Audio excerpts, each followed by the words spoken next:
kind of a microcosm of everything that goes on now in Europe.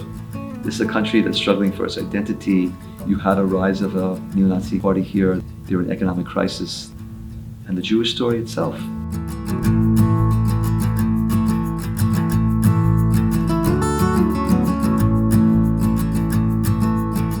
So I'm so excited that you're all here. We are all educators and lay people, but we are all learners. And the next 10 days we'll take the time to really learn not only about Greece, but the Jewish story. The Jewish story here has some aspects that are unique, that means one of a kind. So for example, we're looking at a community that had a very, very specific culture, and that culture was erased. I didn't know that Greece went through what they went through. Was not aware of the Nazi presence in Greece. I'm Jewish. I, of course, always knew of the Holocaust and studied it to some degree and was taught it, but I'm learning a whole different perspective. Today, unfortunately, our community is 34 Jewish. We try very hard to be Jewish. We open the synagogue on big holidays. We pray with the tourists that arrive here.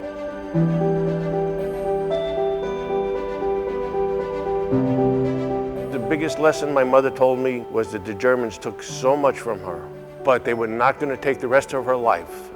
10 years ago, she started making public speeches to schools. We have an opportunity to see some of the after effects of the Holocaust here.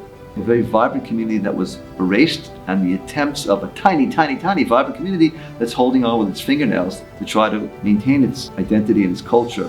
Can you tell them a little bit first about you, and then about really your parents, where you came, what happened to them? They took them in the house, and it was in the country. To learn that there was this story that is so unknown to a vast majority of people, that was a calling for me.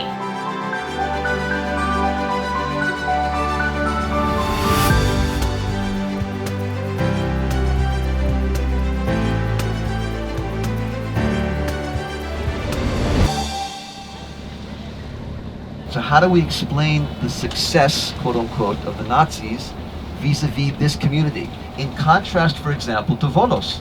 Because look at the mountains around you. You have lots of high mountains in this area.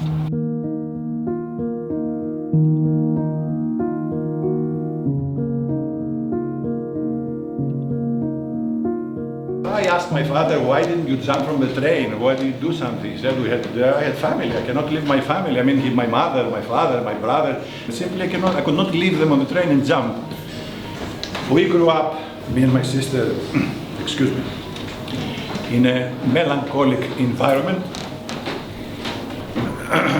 where we could feel what happened because we never heard what happened. These people, they never talked. They never said anything.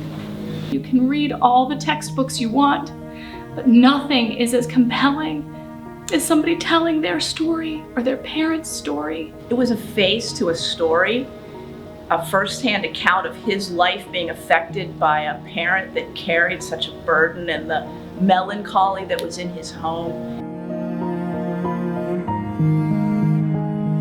This is the synagogue I talked to you about, that Holocaust survivors were sitting here and they could see the numbers. I think my biggest takeaway is the importance of listening and learning about the individual and unique stories. I have the biggest honor of my life to see survivors kiss my hand and say that Evie, for us you are like Schindler, and the only soul I've saved is mine, trust me, nobody else. You learn the numbers, you learn the statistics, but you don't look at it in the individual level. And then we can go into our classrooms and change the curriculum to tell those stories.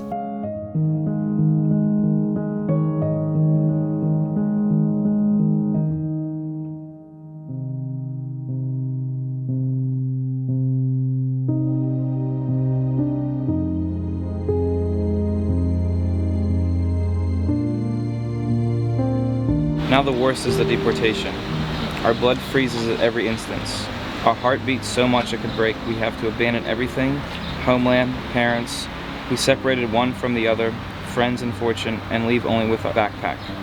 The literature often talks about cattle cars, but a cattle car is a place that you put cattle that need to breathe. Very often it's a freight car, which means that you don't always have a place to breathe there.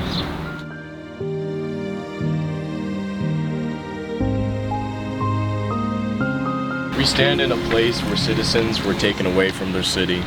In this place, not long ago, thousands of voices cried. Tens of thousands of innocent lives saw their community, their city, their homeland for the last time. I am alone. I am only rags on bone. Everything is born in loneliness, yet I walk with you silently. How much learning, wisdom, and treasure of experience went with them, we will never know. I have everything to be thankful for in my life, but do I have the courage to identify with the fate of these people, to go with them to the door of the gas chamber? In the presence of these memories, as educators, we affirm the power of education to enlighten or darken human understanding. If we had lived back then in a neighboring town, would we have taken notice? Would we have questioned? As a teacher, would I have served as an example and risked my own life by speaking out? Somewhere over the rainbow, way up high, there's a land that I heard of once in a lullaby.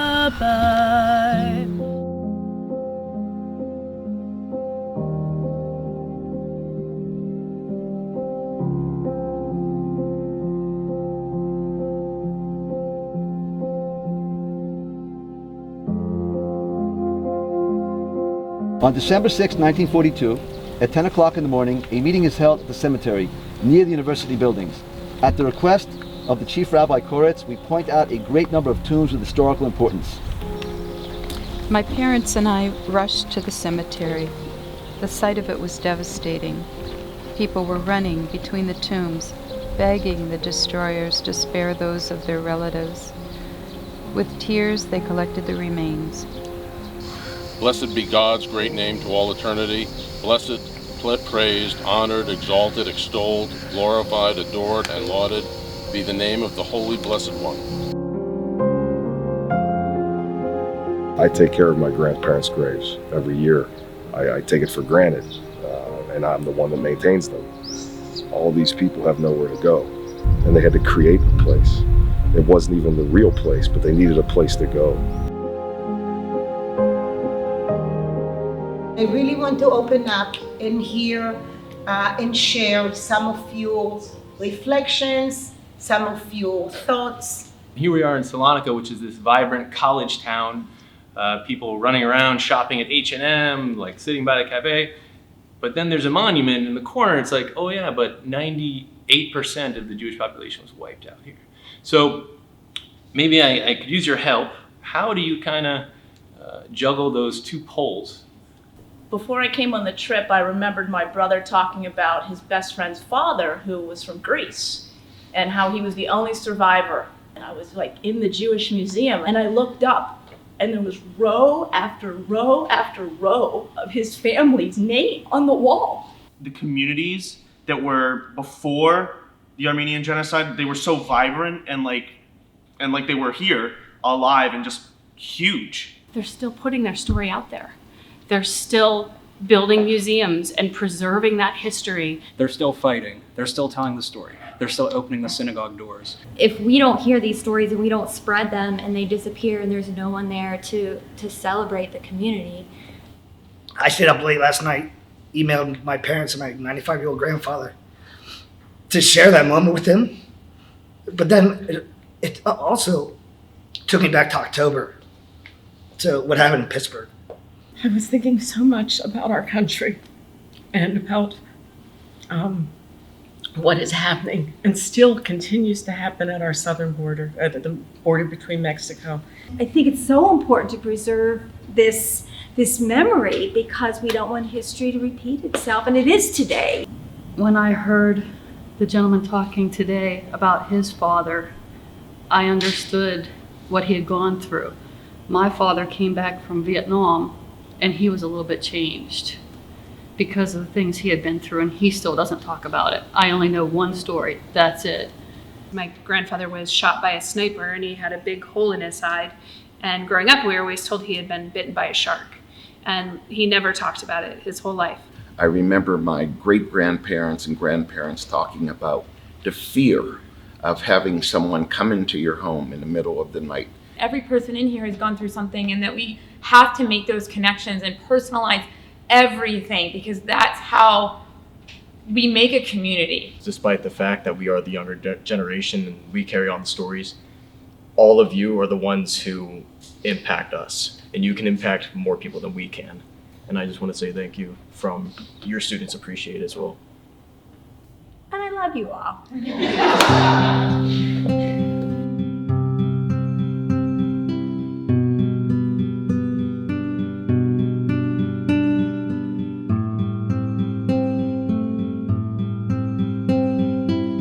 My entire educational career, I've tried to make history come alive for my students, but now I get to have history come alive for me.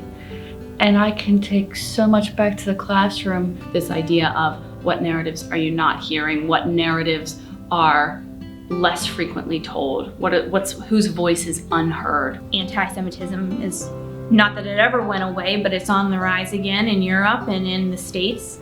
And my students need to know these stories. When we understand compassion and we teach with compassion, that message gets to our students, and students know very clearly. When my people, my ancestors were stolen from Africa, white people, they also stole our history and they didn't let us learn it. And they continue to try and not let us learn it. And so there's just a lot that I don't know about. It's just really hard because I love history so much, and I think it's just a great way to understand, where you come from and why things are the way that they are today.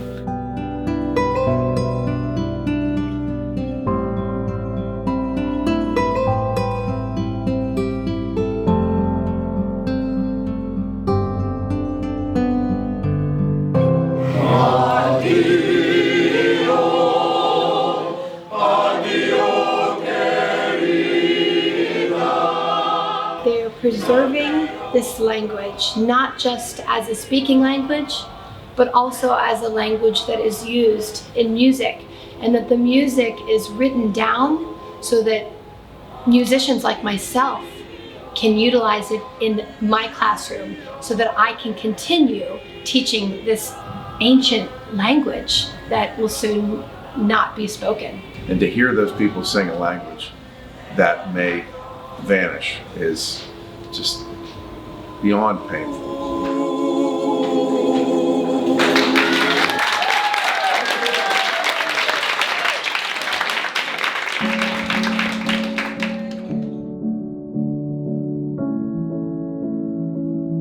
What I've learned on this trip so far is impactful to me and is going to be shared with my students. I will never teach about the mountains in Greece the same ever. I have also learned so much about teachers and how passionate they are about what they do. And I hope that I can take something personally for myself that I can build on, for my own family, for my own children, and for my parents and grandparents.